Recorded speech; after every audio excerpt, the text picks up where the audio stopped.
600.000 salvadoreños tienen hoy un documento único de identidad con domicilio en el extranjero. 600.000 personas que construyeron su vida fuera, que mandan remesas todos los meses, que sueñan con volver pero que por años sintieron que su propio país no los veía. Hoy ese país tiene una ley nueva, beneficios fiscales concretos, y programas de vivienda accesibles específicamente para ustedes. Este video es para que sepan exactamente qué cambio, qué les ofrecen, y qué preguntas deben hacerse antes de tomar la decisión más importante de sus vidas. Vamos a hablar hoy de algo que toca directamente la vida de millones de salvadoreños en el exterior, los cambios reales que el gobierno de Nayib Bukele ha implementado para la diáspora. Y digo cambios reales porque vamos a ir más allá de los discursos.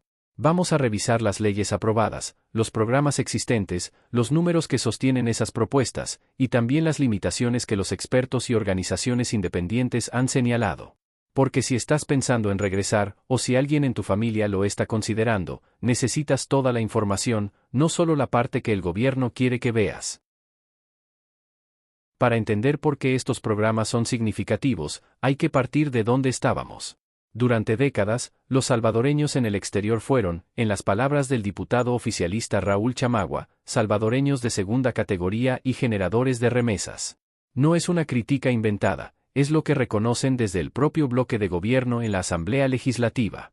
Los gobiernos del FMLN y de Arena recibieron las remesas, que hoy equivalen a entre el 20 y el 25% del Producto Interno Bruto del país, y en cambio ofrecieron muy poco a cambio.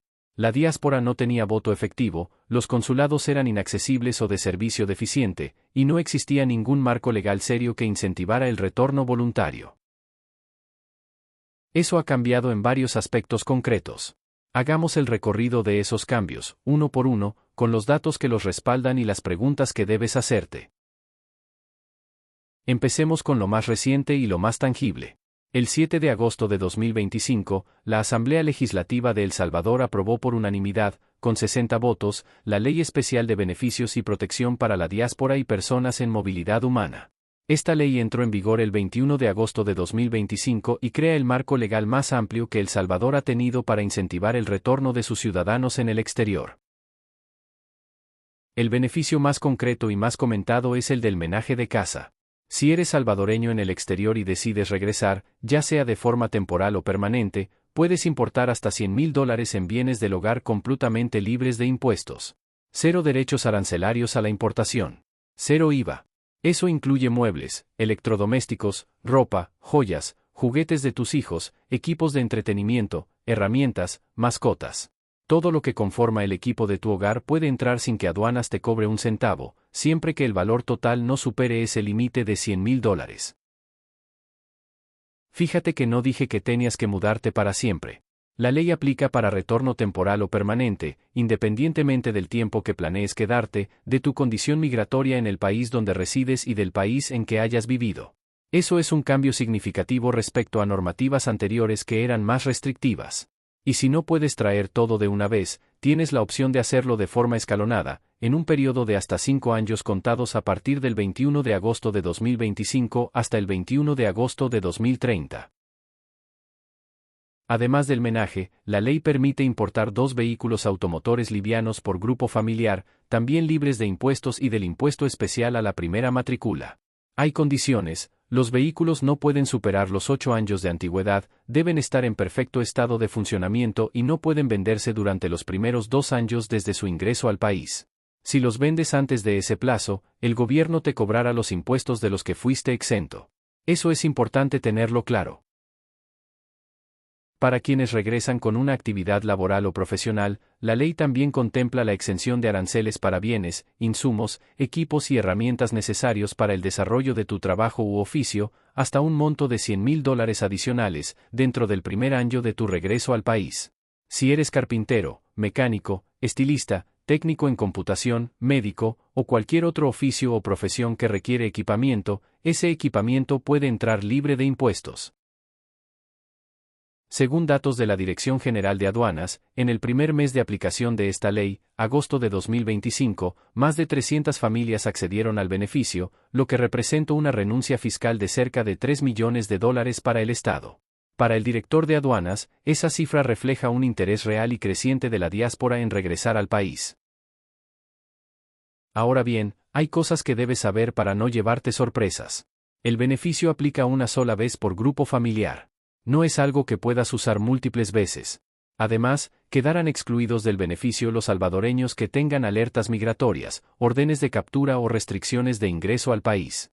Y el proceso se gestiona ante la Dirección General de Migración y Extranjería, donde debes declarar tu intención de retorno o establecimiento temporal y actualizar tu documento único de identidad con el domicilio en El Salvador. Es un trámite burocrático que tienes que iniciar, no sucede automáticamente. Esta ley reemplaza una norma transitoria anterior que existía desde 2023 y que permitía una exención de hasta $70,000 en menaje. El incremento a $100,000 y la ampliación del alcance de la nueva ley representan una mejora real sobre lo que existía. Pasemos al tema de la vivienda, porque para muchos salvadoreños en el exterior esa es la pregunta central: si regreso, ¿dónde voy a vivir y cómo lo voy a pagar? El Fondo Social para la Vivienda, conocido como FSV, tiene un programa específico para la diáspora llamado Vivienda Cercana. Este programa permite que salvadoreños residentes en el exterior accedan a crédito hipotecario del FSV para adquirir una vivienda para su familia en El Salvador. Las condiciones que ofrece el FSV se presentan como las más favorables del sistema financiero salvadoreño: tasas de interés reales, sin comisiones adicionales, financiamiento de hasta $150,000 según los ingresos, primas de entre el 5 y el 20% dependiendo del estatus migratorio, y el FSV financia incluso los gastos de escrituración. Lo importante es que el programa acepta diferentes condiciones migratorias. Pueden aplicar salvadoreños con ciudadanía o residencia en el exterior, personas bajo el programa TPS u otros permisos de permanencia en el país donde residen, y salvadoreños residentes en El Salvador que reciben remesas de familiares en el exterior. Para los pensionados en el exterior, el plazo de crédito es de hasta 15 años. Y si no tienes historial crediticio en El Salvador porque llevas años fuera, eso ya no es un obstáculo automático. La ley de la diáspora establece que cuando se requiera un récord crediticio, los salvadoreños en el exterior pueden presentar su historial crediticio de otros países, declaraciones de impuestos o cualquier documento que ampare la actividad financiera realizada en el exterior. Las instituciones financieras deben aceptar esa documentación para evaluar la capacidad de pago.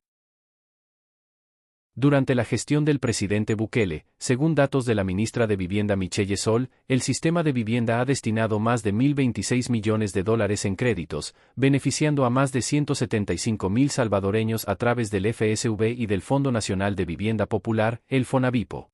Esto incluye 41,745 créditos otorgados desde el FSV, de los cuales el 96% fue para proyectos de interés social. El gobierno ha ampliado también la oferta de vivienda de interés social. El FSV y FONAVIPO cuentan con un préstamo de $200 millones destinado al 100% a viviendas de hasta $61,000. Eso es relevante para salvadoreños que regresan y que buscan vivienda accesible, no de lujo. Pero seamos honestos sobre las limitaciones. El acceso al crédito hipotecario requiere capacidad de pago demostrable. Si regresas sin empleo formal asegurado, conseguir ese crédito puede ser complicado independientemente de tu historial en el exterior. Y el mercado inmobiliario salvadoreño ha tenido incrementos de precios significativos en ciertas zonas urbanas, producto precisamente de la mayor demanda generada por la mejora en seguridad y el crecimiento del turismo. Sigamos con otro cambio que toca la dignidad y la ciudadanía de la diáspora: el derecho al voto. Para las elecciones del 4 de febrero de 2024, El Salvador implementó por primera vez en su historia un sistema de voto real y efectivo para los salvadoreños en el exterior.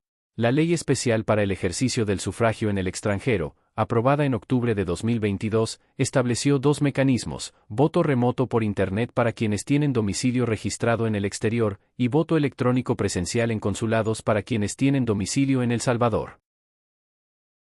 El contraste con lo anterior es contundente. En las elecciones presidenciales de 2019, solo 3,808 personas de la diáspora lograron votar, un 1% del padrón electoral de casi 350,000 salvadoreños registrados en el exterior.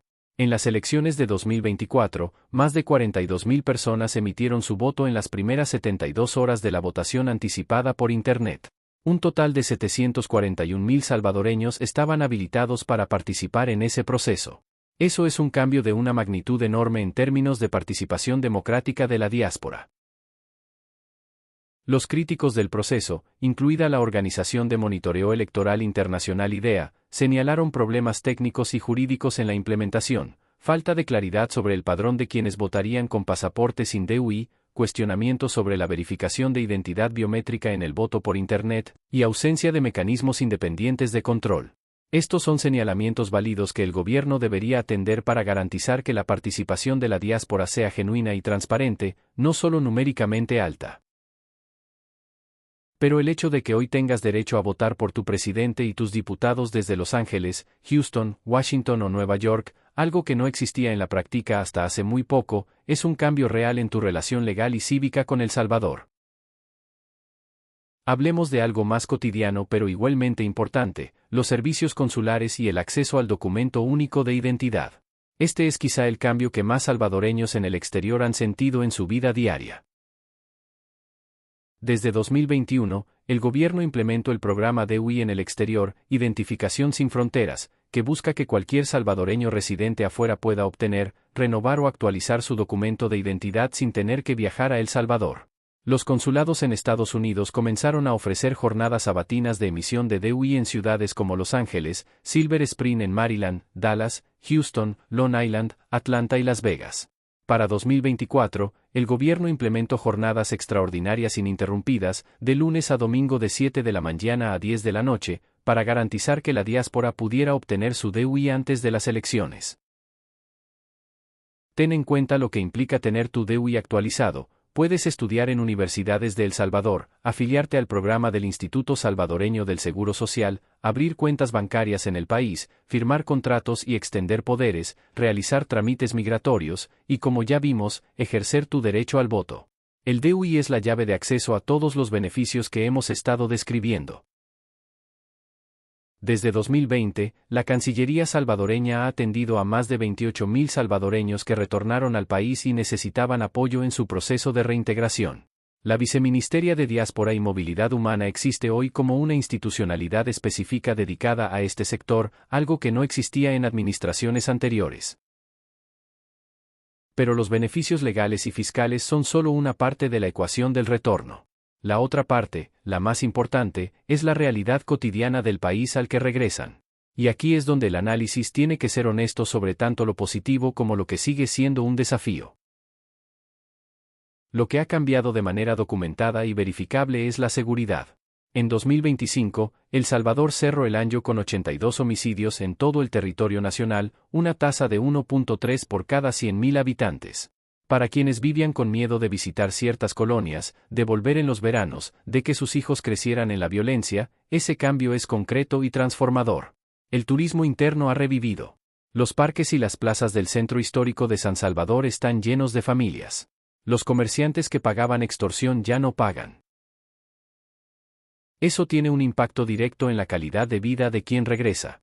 Según datos de la Oficina de Aduanas y Protección Fronteriza de Estados Unidos, la CBP, entre 2022 y 2025 la cifra de salvadoreños que intentaban cruzar irregularmente la frontera estadounidense cayó en un 74.3%. Eso habla de un cambio en la percepción de El Salvador como país. Si la gente deja de huir, algo ha mejorado. La embajadora de El Salvador en Washington, Milena Mayorga, ha señalado además un fenómeno nuevo: el retorno creciente de salvadoreños que optan por invertir, adquirir propiedades o realizar turismo en su país de origen, lo que se refleja en un aumento de vuelos directos entre ciudades estadounidenses y El Salvador, y en una mayor presencia de la diáspora en proyectos económicos y sociales dentro del país. Pero hay otra realidad que también debes conocer. La principal razón por la que los salvadoreños siguen migrando no es la violencia, es la economía. El 75% de los deportados desde Estados Unidos en el primer trimestre de 2025 dijeron que migraron en busca de mejores oportunidades económicas. El salario mínimo en El Salvador ronda los $365 mensuales. La canasta básica de alimentos costó $248 en mayo de 2025, un 24% más cara que en mayo de 2021. El desempleo sigue siendo uno de los problemas estructurales que el gobierno no ha logrado resolver con la misma contundencia con que atacó la inseguridad. Los economistas independientes advierten que aunque el crecimiento del PIB es alentador, con proyecciones del 4% para 2025 según el FMI, eso no se traduce automáticamente en mejores salarios o más oportunidades para la clase trabajadora. El costo de vida ha aumentado de manera real, y para alguien que regresa acostumbrado al salario mínimo de Estados Unidos o al poder adquisitivo de otra economía desarrollada, la brecha puede ser un choque duro. Y hay un tema que no podemos ignorar en este video porque está en la mente de decenas de miles de salvadoreños, el estatus de protección temporal, el TPS. Alrededor de 200.000 personas de origen salvadoreño siguen amparadas bajo ese programa en Estados Unidos. Su vigencia actual se extiende hasta el 9 de septiembre de 2026, con una extensión aprobada en marzo de 2025. Los expertos en migración que hemos consultado son muy claros. El escenario más probable es que el TPS para salvadoreños no sea renovado una vez que venza. El gobierno de Donald Trump ha sido explícito en su postura sobre estos programas, y en diciembre de 2025 ya redujo de 5 años a 18 meses la vigencia de los permisos de trabajo para personas bajo TPS, DACA y solicitantes de asilo. Eso significa que para una parte significativa de la diáspora salvadoreña, el retorno no es una elección voluntaria que se puede planear con calma, puede ser una realidad impuesta en un plazo relativamente corto. En ese contexto, entender todos los beneficios que hemos descrito se convierte en algo urgente, no solo interesante. Si eres una de esas 200.000 personas o conoces a alguien que lo es, los pasos prácticos que deberías dar incluyen: actualizar o renovar tu DUI cuanto antes en el consulado más cercano, informarte sobre el proceso de solicitud del beneficio de menaje de casa ante Migración y Aduanas en El Salvador, explorar las opciones de crédito del FSV para vivienda si es que planeas establecerte, y comunicarte con la Viceministeria de Diáspora a través de los canales consulares para entender qué programas de reintegración están disponibles. Ahora bien, siendo completamente francos sobre lo que todavía falta. La ley de la diáspora es un avance legislativo real, pero su implementación práctica aún tiene brechas. Organizaciones que trabajan con migrantes retornados han documentado que para quienes regresan de forma involuntaria, es decir, deportados, los apoyos concretos en la práctica siguen siendo muy limitados. El estigma social hacia los deportados persiste en muchas comunidades. El programa, Empleos para Salvadoreños Retornados, que la ley ordena crear en el Ministerio de Trabajo, es una propuesta positiva, pero su implementación efectiva requiere monitoreo y que el sector privado realmente lo adopte. La inflación de alimentos del 24% en 4 años pesa sobre las familias que regresan. Un retornado que vuelve sin un plan económico sólido, sin ahorros o sin un ingreso asegurado, puede encontrar que El Salvador más seguro de hoy sigue siendo el Salvador económicamente difícil de siempre para quien no tiene capital ni contactos. Académicos especializados en migración señalan que para que el retorno sea sostenible y exitoso, El Salvador necesita construir una política de Estado sobre movilidad humana que va más allá de los beneficios fiscales, necesita reinserción laboral real, empleo digno, y acompañamiento durante el proceso de adaptación. Los beneficios fiscales de la ley de la diáspora son un primer paso, pero un primer paso no es el destino. Entonces, si estás viendo este video desde Los Ángeles, Houston, Nueva York, Washington, o desde cualquier ciudad donde la nostalgia de El Salvador te llega de vez en cuando, la pregunta que probablemente te estás haciendo es, ¿vale la pena volver? La respuesta honesta es que depende, y depende de varias cosas que solo tú puedes evaluar. Depende de tu situación migratoria en Estados Unidos. Depende de si tienes familia allí y cuál es tu red de apoyo en El Salvador. Depende de si tienes o puedes generar un ingreso en el país. Depende de tu tolerancia para adaptarte a un contexto económico que es más limitado que el de una economía desarrollada, aunque la seguridad ya no sea el obstáculo que era. Lo que sí es claro es que las condiciones de la decisión han cambiado. El Salvador de 2025 no es el Salvador de 2015. Las calles son más seguras de manera documentada. Hay una ley que te ofrece beneficios fiscales concretos para cuando llegues. El FSV tiene programas de vivienda específicos para ti. Puedes votar desde donde estés. Los consulados han mejorado su acceso a servicios. Y hay algo que las estadísticas no capturan completamente, pero que muchos salvadoreños que han vuelto en los últimos años describen: la sensación de volver a caminar libremente por las calles de tu barrio, de llevar a tus hijos a ver a sus abuelos sin miedo, de poder emprender un negocio sin que los pandilleros te cobren renta. Eso tiene un valor que cada familia tiene que pesar por sí misma. Los desafíos económicos son reales y no deben subestimarse. Pero son desafíos que vienen acompañados de oportunidades que antes no existían, un mercado turístico en crecimiento, proyectos de infraestructura que generan empleo, mayor inversión extranjera, y una clase media salvadoreña que está empezando a crecer. Lo que sí te pido, si estás considerando seriamente el retorno, es que no tomes esa decisión basándote solo en discursos del gobierno ni en el escepticismo de quienes nunca han puesto un pie en El Salvador en años. Ve a vivir la experiencia de primera mano si puedes. Habla con salvadoreños que regresaron en los últimos 2 o 3 años. Pregúntales la verdad, qué es lo que ganaron, qué es lo que les costó, qué habrían hecho diferente. Y sobre todo, infórmate. Visita los sitios oficiales de aduanas, del FSV y de la Viceministeria de Diáspora. Saca tu DUI actualizado si no lo tienes. Entiende exactamente a qué tienes derecho y cuáles son los pasos para ejercerlo. Esa información no te compromete con ninguna decisión, pero te pone en el lugar de poder tomar la que mejor le convenga a ti y a tu familia. Si este análisis te fue útil, compártelo con esos grupos de WhatsApp de salvadoreños que tienes guardados, con tu familia en Los Ángeles o en Houston o en cualquier ciudad donde estén construyendo su vida con un ojo puesto siempre en El Salvador. Suscríbete a Líder de Líderes para que sigamos haciendo este trabajo de explicar lo que pasa sin venderte una narrativa ni de un lado ni del otro. Déjame en los comentarios, ¿estás pensando en volver? ¿Qué es lo que más te preocupa del regreso? ¿Qué es lo que más añoras de El Salvador? Tu voz, tu experiencia, es exactamente el tipo de información que le sirve a otros salvadoreños que están tomando la misma decisión. Este es Líder de Líderes, y hasta el próximo análisis.